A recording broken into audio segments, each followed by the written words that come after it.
Bonjour à tous, bienvenue sur ce live de l'EPF. Je suis Cyrielle Fauzy, directrice de la communication et du marketing de l'EPF.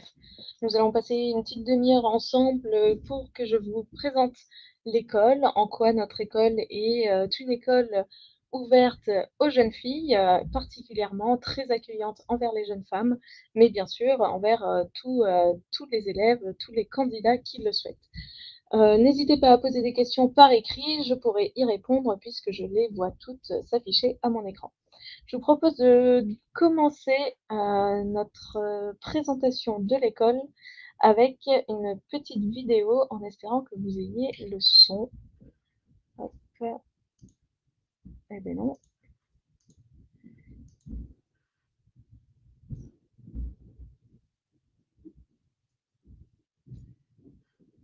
Hop, ça charge.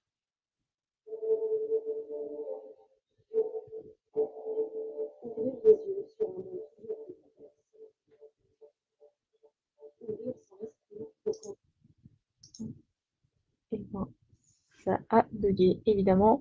Hop, je réessaye une fois.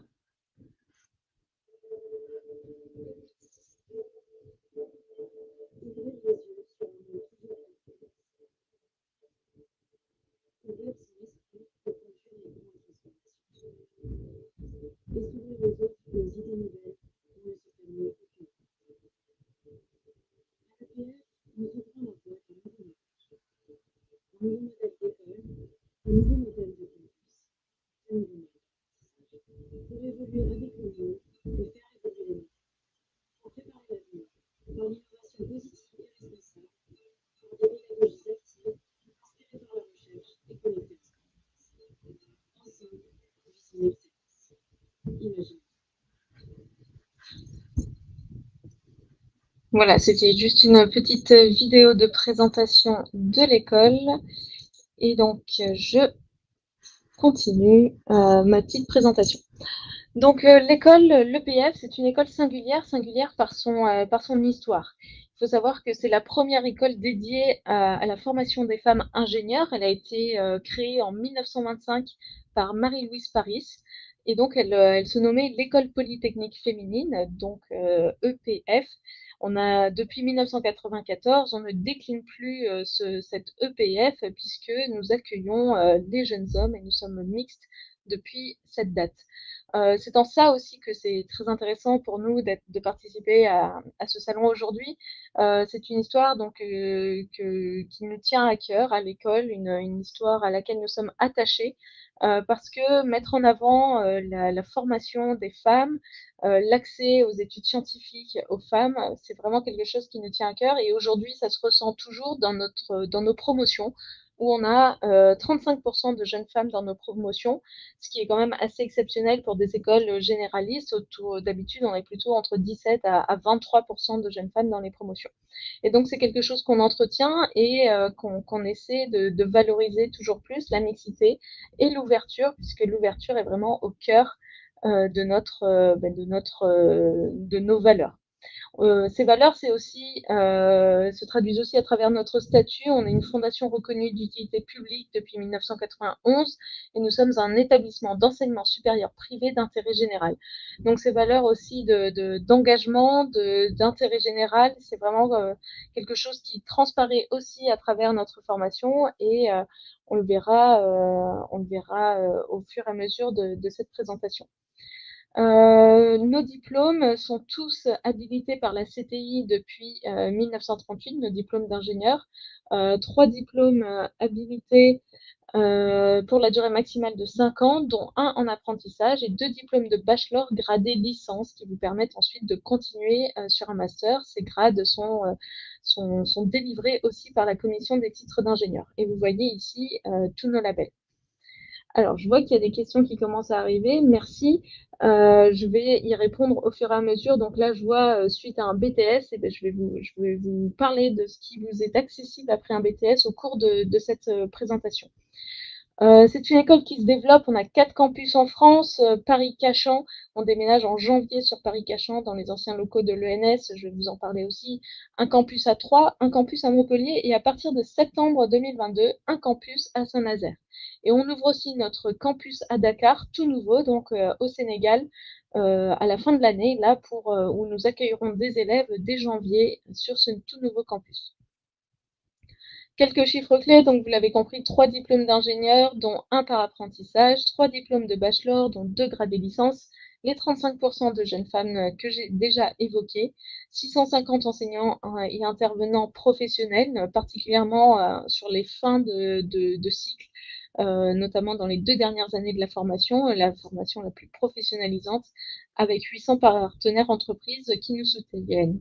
En tout, ce sont 2600 élèves, 4 campus, bientôt 5, donc avec celui de Dakar, et 13 000 diplômés EPF, dont 7 200 femmes ingénieurs, et donc ce qui s'explique évidemment par notre historique. Je vous présente rapidement nos 3 campus, enfin bientôt 4, mais les 3 principaux, Paris-Cachan, donc sur lequel que nous intégrons en janvier et sur lequel nous accueillons 1400 élèves. Nous y délivrons les diplômes d'ingénieur, la formation franco-québécoise, le diplôme d'ingénieur franco-allemand, le diplôme par apprentissage en système d'information et génie industriel et le bachelor digital et stratégie d'entreprise. Nous avons notre campus international de Troyes, international parce que c'est sur ce campus que nous accueillons beaucoup d'élèves internationaux qui suivent une formation particulière en anglais pour ce qui équivaut à notre 3e année. Mais aussi, nous avons donc notre diplôme d'ingénieur généraliste, un Master of Science, Innovation, Creativity and Entrepreneurship, et un bachelor technologique en système d'information, ainsi qu'une licence professionnelle sur la maîtrise de l'énergie et des énergies renouvelables qui se fait en partenariat avec l'Université technologique de Troyes. C'est un plus petit campus avec 400 élèves, à 1 heure de Paris en train et vraiment au cœur d'un campus, comme je le disais, avec l'UTT, donc vraiment très agréable. Et le campus de Montpellier, donc un campus aussi assez à taille humaine avec 600 élèves, un diplôme d'ingénieur généraliste, la passerelle Sigma en rentrée décalée, la prépa technologique pour ceux qui ont fait une terminale STI2D et notre diplôme système d'information en génie industriel par apprentissage ainsi que le bachelor technologique efficacité énergétique. Hop, choisir son parcours. Donc, je vous fais ici vraiment un panorama de tous les parcours qu'on propose à l'EPF. Donc, on a le diplôme d'ingénieur généraliste en 5 ans, accessible post-bac, la formation binationale franco-québécoise sur les 3 premières années, mais qui permettent du coup de suivre quand même et d'obtenir le diplôme d'ingénieur généraliste. La prépa technologique, je vous l'ai dit rapidement pour ceux qui ont fait une terminale STI2D et qui rejoignent ensuite du coup le diplôme d'ingénieur généraliste. Et la passerelle Sigma, c'est notre rentrée décalée. Le diplôme d'ingénieur binational franco-allemand en production et automatisation et un diplôme d'ingénieur spécialiste en système d'information et génie industriel par apprentissage. Le Master of Science, la licence professionnelle et donc les 3 bachelors que j'ai déjà évoqués, un en digital et stratégie entreprise, donc en partenariat avec l'ICD, une école de commerce, un en efficacité énergétique à Montpellier et un en système d'information en partenariat avec 3IL sur notre campus de Troyes. Devenir ingénieur EPF. Alors, je vais répondre à la question de TAB au passage qui demande quelles sont les spécialités les plus choisies par les femmes. Alors, on n'a pas constaté qu'il y avait des majeurs plus particulièrement choisis par les femmes. C'est vrai que sur la formation par apprentissage en système d'information et génie industriel, les femmes sont un peu moins représentées. Après, sur ce cycle généraliste, donc on a 3 ans de tronc commun, donc qui sont les 3 premières années, où là vraiment c'est des mathématiques, de la physique-chimie, du numérique, de l'énergie, des sciences humaines et sociales avec 2 langues obligatoires, dont l'anglais, et donc les majeurs qui sont choisis ensuite sur les 2 dernières années.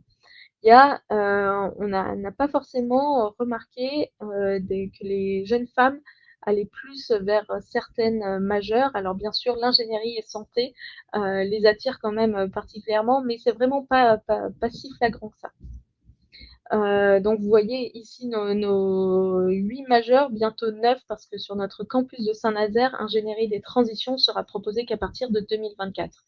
Mais les différentes majeures sont aéronautique et espace, matériaux et structures durables, ingénierie et numérique, engineering and management, qui est enseigné en anglais, ingénierie et santé, ingénierie et architecture durable, et le Master of Science Creativity and Entrepreneurship, la majeure Data Engineering, complètement en anglais, et la majeure Énergie et Environnement. Alors, ingénieur en pharmaceutique, c'est un diplôme d'ingénieur généraliste. Alors, nous, on n'a pas de diplôme ingénieur en pharmaceutique, pour répondre à Sabrina. Nous, c'est vraiment une majeure ingénierie et santé, et l'aspect santé sera plutôt autour de la biomécanique, donc vraiment sur voilà, tout ce qui est mécanique, mouvement, analyse de mouvement et biomécanique, et quelque chose aussi plutôt sur la conception des outils qui sont utiles à la santé aujourd'hui. Donc, on n'est vraiment pas sur la partie pharmaceutique. On a une formation franco-québécoise qui permet de s'expatrier dès la deuxième année. En fait, vous rentrez en première année sur une formation pendant 3 ans, la formation franco-québécoise. Vous partez en deuxième année à l'étranger, au Québec, à Sherbrooke, à l'université partenaire. Vous rentrez en troisième année et en quatrième et cinquième année, vous choisissez la majeure de votre choix parmi les 9 que je vous ai présentés. Et vous obtenez à la fin votre diplôme d'ingénieur généraliste. La prépa technologique, c'est une prépa donc en 2 ans pour les élèves titulaires d'un bac STI 2B en partenariat avec l'EXI La Rochelle. Ça se passe sur notre campus de Montpellier. À la fin de ces 2 années de prépa technologique qui vous permettent de rattraper un certain niveau sur certaines matières que vous auriez en décalage avec les terminales générales, vous intégrez soit le diplôme d'ingénieur généraliste, soit le diplôme d'ingénieur en système d'information et génie industriel par apprentissage. La passerelle Sigma, c'est la rentrée décalée. Si vous êtes aujourd'hui en post-bac, en première année post-bac, et que vous cherchez, vous vous dites que c'est pas vraiment ce qui vous intéresse, vous pouvez vous réorienter. C'est en ce moment qu'il faut commencer à s'inscrire et commencer l'école, donc l'EPF, en mars, faire un semestre vraiment intensif entre mars et juin pour ensuite rejoindre directement la deuxième année du diplôme d'ingénieur. Ça vous permet de ne pas perdre d'année. Donc souvent, ce sont des élèves qui sont en première année de PASS, LAS, donc de ce qu'on appelle avant médecine, en maths sup, en licence scientifique ou DUT, ou encore dans une autre école d'ingénieur. Le Master of Science, Innovation, Creativity and Entrepreneurship, c'est un Master of Science qui est accessible soit pour nos élèves donc, qui commencent avec le diplôme généraliste, donc qui font la majeure de leur choix en quatrième année, mais en cinquième année, ils vont se décider et s'orienter vers ce Master of Science pour choisir et découvrir vraiment le secteur de l'innovation et de la création d'entreprises. Que vous ayez ou pas un projet d'entrepreneuriat, vous pouvez suivre ce Master of Science sur notre campus de Troyes. On a notre deuxième diplôme d'ingénieur, qui est notre diplôme d'ingénieur franco-allemand en production et automatisation. C'est un diplôme vraiment très spécifique et qui offre beaucoup d'opportunités à nos élèves parce que déjà, ils forment des ingénieurs trilingues dès la première année. Donc après votre bac général, vous pouvez postuler via Parcoursup sur ce diplôme et dès la première année, vous allez avoir des cours un petit peu plus intensifs en allemand, mais on ne vous demande pas d'être bilingue pour intégrer ce diplôme. Et dès la deuxième année, vous allez partir à la Hochschule de Munich. Et voilà, pendant 5 ans, en alternance, un coup en France, un coup en Allemagne, un coup en France, un coup en Allemagne et encore en France, avec vos collègues allemands qui reviennent avec vous dès la troisième année à l'EPF. Et vous voyez que c'est un double diplôme qui est riche en stages. Il y a beaucoup de semaines de stages qui vous permettent vraiment de vous plonger dans le monde de l'entreprise et de vous insérer professionnellement dès la fin de votre diplôme. C'est vraiment un cursus, on tient à le dire, particulier, de très bonne qualité et en plus qui offre vraiment une formation en petit comité d'une vingtaine d'élèves, mais reconnus à la fois en France, en Allemagne et bien sûr à l'étranger, partout dans le monde pour la qualité de ces ingénieurs trilingues. Le diplôme par apprentissage en système d'information et génie industriel, c'est ici que je réponds à la question de Marion S qui demandait si c'est possible d'intégrer le cycle ingénieur après un BTS et si on propose des admissions parallèles. Alors, j'en parle ici particulièrement parce qu'après un BTS, c'est vrai qu'on vous proposerait d'intégrer le diplôme d'ingénieur par apprentissage en système d'information et génie industriel. Vous voyez qu'on a des 72 places à Paris-Cachan, 36 à Montpellier. Et donc, c'est pour les titulaires d'un bac+2, notamment les BTS, les DUT, les licences scientifiques et ou techniques. Et c'est un diplôme spécialisé, accrédité par la CTI et au plus proche de l'entreprise, bien sûr, grâce à l'alternance. C'est vrai que ça a aussi l'avantage d'être une formation gratuite et rémunérée, puisque c'est l'entreprise qui vous accueille qui prend en charge les frais de scolarité. Après un diplôme, cela dit, d'un BTS, vous pouvez aussi intégrer la formation généraliste. On a bien sûr des admissions parallèles. On est à l'EPF, on recrute sur le concours Avenir. Donc avec le concours Avenir Plus, aujourd'hui, vous pouvez essayer d'intégrer l'EPF en admission parallèle, que ce soit en bac+1, bac+2, bac+3 ou bac+4. Donc selon votre niveau, il y a une étude de dossier avec votre dossier scolaire, votre dossier, vos notes actuelles et passées, et un entretien d'admission. Donc que ce soit à la fois pour le diplôme d'ingénieur par apprentissage ou pour le diplôme d'ingénieur généraliste. À l'issue du double diplôme d'ingénieur généraliste, pardon, on propose aussi des doubles diplômes en France. Donc, on a 30 parcours bidiplômants. Vous voyez à peu près toutes les institutions avec lesquelles on est capable de vous proposer des parcours bidiplômants. Donc, on a des élèves chaque année qui partent dans l'une ou l'autre de ces institutions pour obtenir un autre diplôme que celui de l'ingénieur généraliste de l'EPF. Mais c'est aussi une école internationale, donc vous pourrez aussi avoir des doubles diplômes à l'international. C'est vrai que c'est une question qui est vraiment au cœur de la formation. On a 100% de nos élèves qui partent au moins un semestre à l'étranger. Vous pouvez partir soit en stage, soit en échange académique pour suivre voilà, un double diplôme ou juste un semestre à l'étranger. Mais au cours de vos 5 ans de votre diplôme d'ingénieur généraliste, vous devrez partir au moins un semestre à l'étranger. C'est aussi le cas pour les autres diplômes, vous devrez partir à l'étranger. On a 30% de nos élèves en formation binationale, donc que ce soit la formation franco-allemande ou franco-québécoise, 15% d'élèves internationaux au sein de notre formation, 2 langues vivantes obligatoires, avec un choix parmi 5 à 6 langues, sachant que l'anglais est obligatoire en première langue, enfin en deuxième langue, après le français bien sûr, et 2 parcours en cycle master 100% en anglais. Il faut savoir qu'on demande pour le cursus généraliste un niveau de 815 points au TOEIC pour valider l'obtention du diplôme, sachant que la CTI, la commission des titres d'ingénieur, elle se situe plutôt autour de 785 points. Donc on est largement au-dessus du niveau demandé par la CTI. Et en moyenne, nos élèves, ces 3 dernières années, ont eu autour de 890 points. Donc c'est vraiment au cœur de notre formation de mettre l'anglais pour permettre à nos élèves de partir étudier dans un premier temps, puis après travailler au sein d'entreprises internationales ou à l'étranger. Donc vous avez quelques exemples là sur cette slide de quelques partenaires à travers le monde, et notamment Georgia Tech, où nous envoyons chaque année plusieurs élèves pour suivre un double diplôme avec Georgia Tech aux États-Unis. Hop. Alexis nous demande si parmi les anciennes diplômées, certaines exercent des postes à l'étranger. Oui, bien sûr. Alors c'est vrai que j'ai pas mis le chiffre, mais chaque année, on a des diplômés qui débutent à l'étranger. Alors c'est vrai que les 2 dernières années, avec le Covid, ça a été un petit peu plus compliqué pour eux de débuter à l'étranger. Mais en tout cas, chaque année, nous avons des élèves qui restent ou qui retournent à l'étranger après leur diplôme. Particulièrement, bien sûr, je le disais, après la formation franco-allemande ou franco-québécoise, puisqu'ils ont déjà eu cet attrait au cours de leur formation. mais même d'autres après la formation généraliste et même après la formation par apprentissage, certains de nos diplômés partent s'expatrier, que ce soit des jeunes hommes ou des jeunes femmes.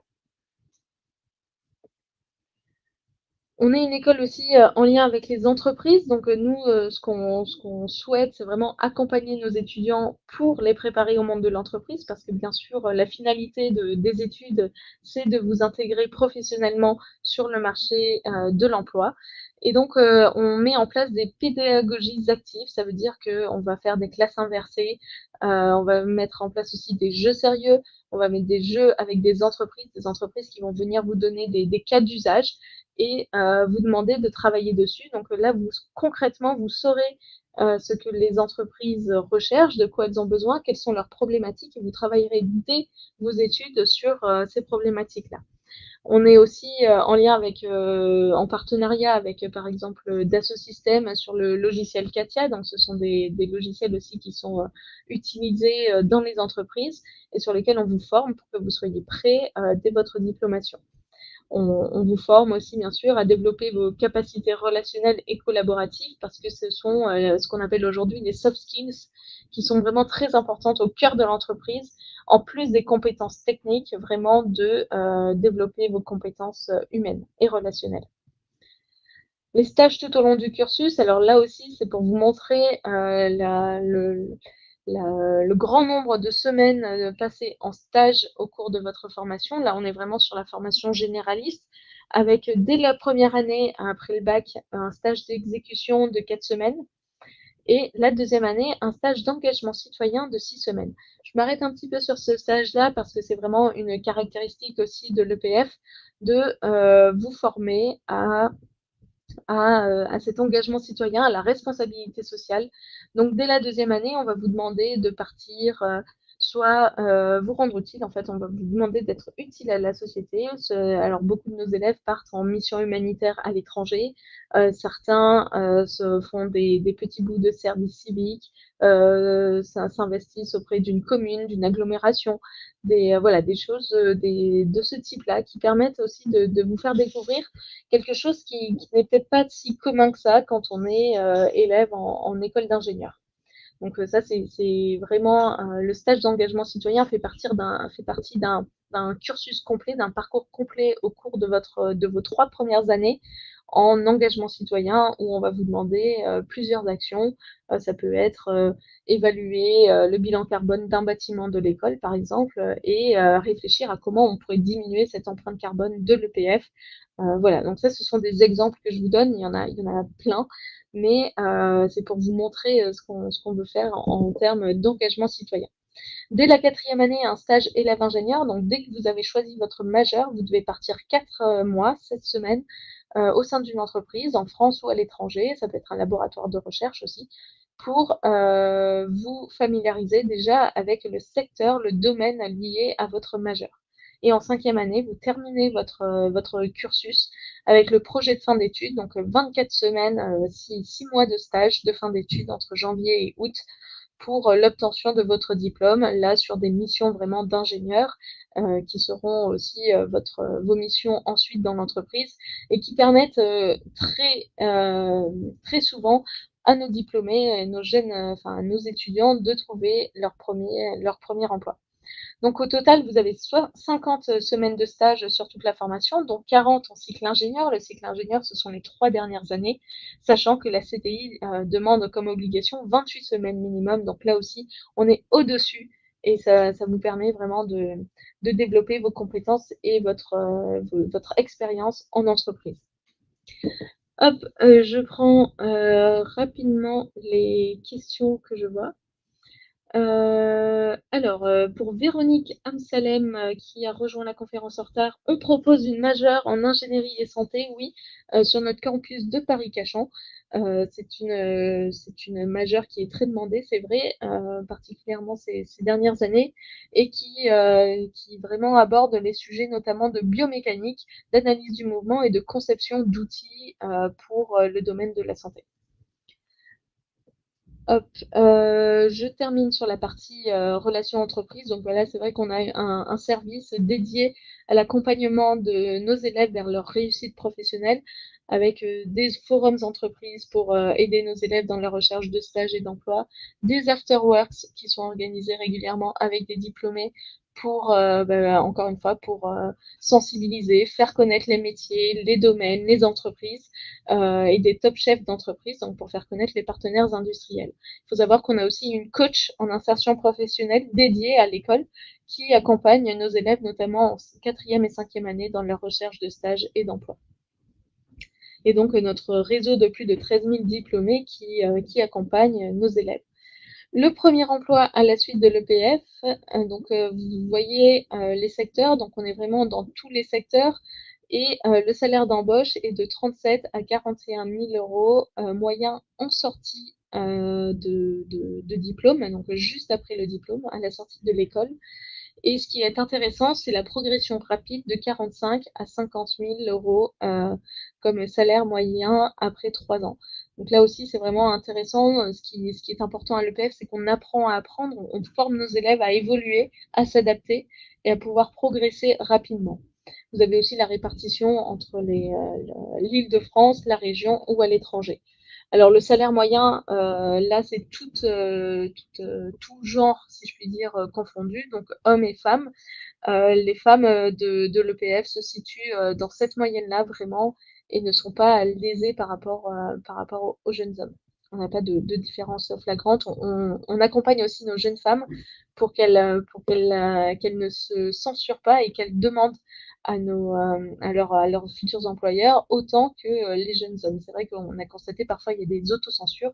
Voilà, c'est pour ça aussi qu'on accompagne nos élèves et que nous avons une coach en insertion professionnelle pour aller au-delà de parfois de ces questions de genre et vraiment booster nos élèves et nos ingénieurs dans leur recherche.